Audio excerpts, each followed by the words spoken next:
some key signs that you might have adrenal burnout or fatigue?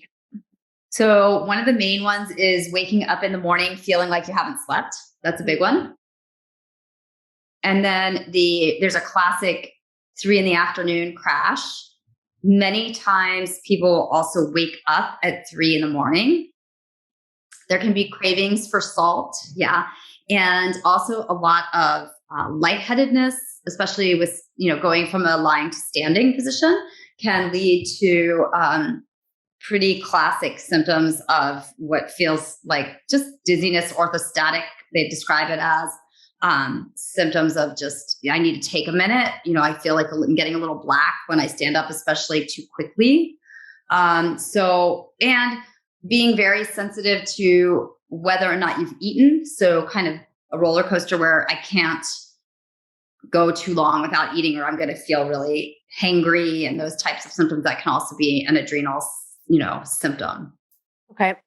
So, I know there's a lot of supplementation you can do to support that, but if you're noticing some of those things, what are some like lifestyle choices that people could make to kind of support lowering the stress, kind of helping yourself calm down, and maybe start the process of addressing, some of the things that you might be doing unintentionally that are causing, an increase in stress and stress on your adrenals?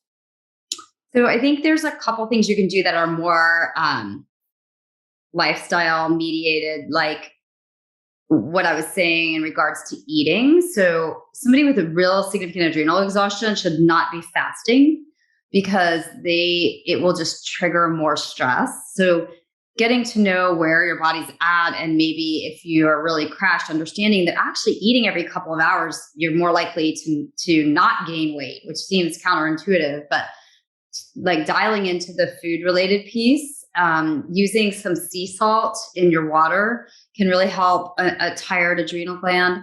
And then there's lots of supplements, just like you said, depending on where you're at, whether they're glandulars or adaptogens like ashwagandha, which is my favorite.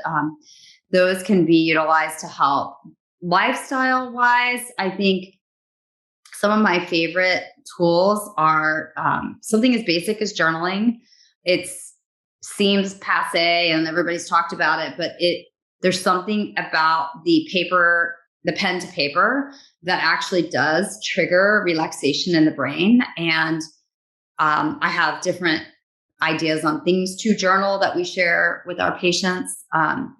Also, getting connected to nature, incredibly powerful. So whether that's, putting your feet in the earth, whether it's being outside in the morning sunlight, which are two of my favorite things, whether it's leaning up on a tree, there's lots of different ways to connect to nature, but this will help mitigate some of the overabundance of cortisol that many people are dealing with.